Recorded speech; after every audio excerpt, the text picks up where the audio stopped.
The ultimate DIY retirement plan. I want you to start with a question as you start to make this transition into retirement. In fact, a couple of questions, because we need clarity around what's most important in your life before we put numbers to paper. This is not just an exercise about math. This is about life. So here are the questions. Get these questions right, and it will help inform the decisions you make with your money. Question number 1, who do you love?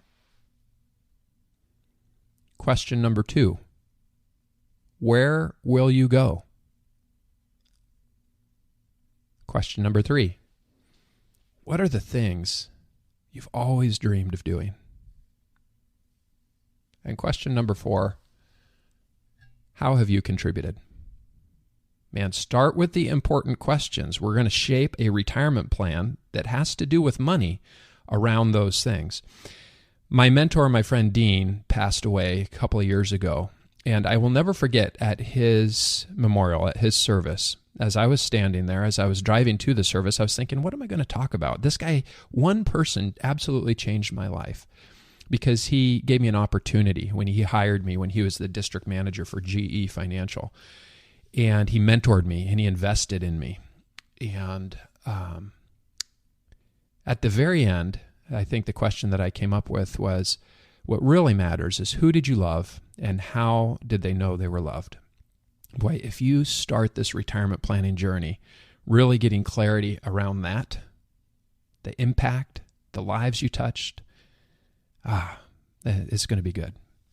Okay, here's another question. This is one that I ask of a lot of the people we work with when we're working one-on-one doing coaching with them. But what's the purpose of your money? I asked this question the other day, and the gentleman said, well, that's kind of a weird question. Is it? What's the purpose of your money? Why do you have it? Look, if you can't answer that question, you're not prepared to get into retirement. You're not prepared to meet with an advisor, because the advisor needs to know what the purpose of the money is so that we can match up the purpose with the outcome. Retirement planning is all about outcomes, right? This is not simply a math exercise. This is not simply beta. This is not simply standard deviation. This is not simply asset allocation or diversification.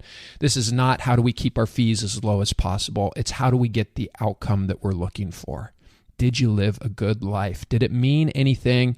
Were you significant during your time? Do people remember your laugh, or do they remember your criticism? What are you going to be remembered by? Okay, next thing, and this is where we start getting into some of the numbers. Budgeting and spending. Now, you know I sound like a broken record. Retirement is all about cash flow. It's your income that matters the most. So here's a couple of things you need to be thinking about. What are the basic expenses, the non-negotiables, your essentials?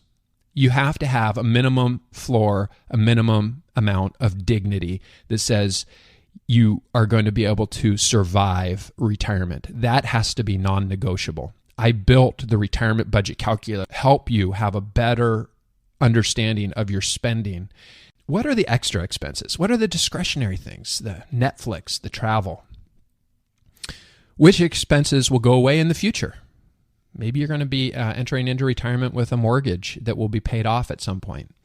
A lot of times we find that people travel up to a certain point and then life slows down. You hear about the go-go years, the slow-go years, and the no-go years.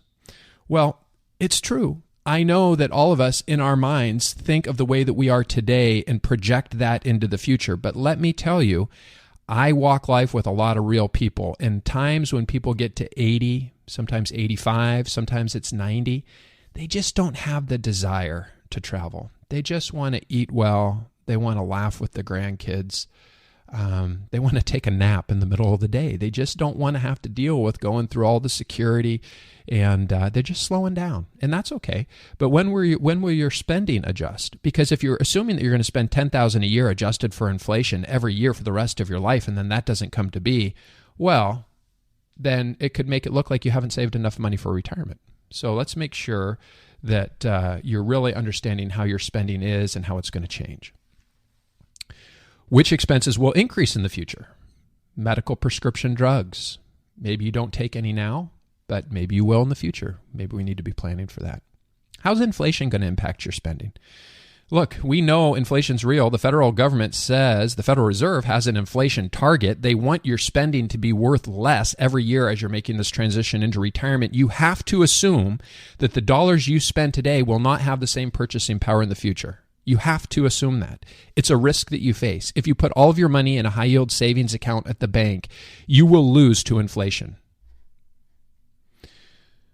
Which expenses will increase with inflation? Like I said, not all of them do. And some of them adjust at different rates. So maybe you can assume 3% on your food. My property taxes have been going up about 10% at least a year. So what expenses will go up at a rate greater than inflation? One of the nice things about the retirement budget calculator is we allow you to assign a different inflation factor for each expense. So a mortgage has no inflation. A car that's going to be paid off has no inflation. But other expenses do. And it's nice to have control so you can see how that's going to change over time. Will some expenses, such as medical expenses, increase or greater expenses in the future? We talked a little bit about that. And then what expenses will go away? Again, not every expense you will have all the way through retirement. So if you're not cutting that back at some point, it could make it look like you're going to run out of money because you're not being realistic about how life's going to change. Okay, here's the next topic. One-time cash flow events. This is something that people don't factor into their spending. So many of you aren't, just because you're 65 and you bought a new car last year doesn't mean you're going to be driving that same car for the next 20 years. When was the last time you drove a car for 20 years? A big cash flow event could be having a new car every couple of years. Will you pay cash for it? Will you finance it? Are you planning on selling a house and downsizing at some point? Do you know how many people I talk to that say, Jason, we live in a 2-story house, and at some point we want to get one of those ranch styles, one of the Ramblers. Maybe we want to get a house in Washington and a house in Arizona, and we want to split our time in a yard that has no maintenance because we just want to be with people and have fun and have a good life. What are some big expenses or some big cash flow items that need to be happening in the future? Maybe you're going to need a new roof on that house. I just put one of those on a house about 2 years ago. Cost me almost $20,000. Have you thought about how some of the big expenses you're going to have? The hot water heater going out, the kitchen remodel, the new car, paying for a daughter's wedding. Okay, after we've understood the budgeting, the spending, and the cash flow items, the next one, and remember, the title of this show is The Ultimate DIY Retirement Planning Episode. Income sources. What are your income sources? When will you start Social Security? Look, Social Security, for many people, will be one of the biggest financial decisions you make in terms of sometimes when we meet with people, we find that starting Social Security early at 62 or waiting until 70 can result in maybe an extra $100,000 of additional lifetime, inflation-adjusted, tax-efficient income that has spousal benefits and survivor benefits. Huge decision. You're going to go that alone? You're going to read an article in Kiplinger in the Wall Street Journal and make your decision on a 15-minute research project? Come on. You got in some ways you got to do the math. We have a free calculator at the website soundretirementplanning.com. Over on the right-hand side, you can try our calculator to help. It's very simplistic, but it'll give you an idea. Remember to make assumptions about Social Security growing over time. So since the mid-1970s, Social Security Congress voted to have an automatic increase to Social Security based on the cost of living adjustment for Consumer Price Index for urban wage earners. That means that without Congress getting involved, the benefit increases every year, which is kind of cool. Now, most people know that are collecting Social Security that if your Social Security goes up, usually Medicare Part B premiums go up at the same time, and it kind of washes each other out.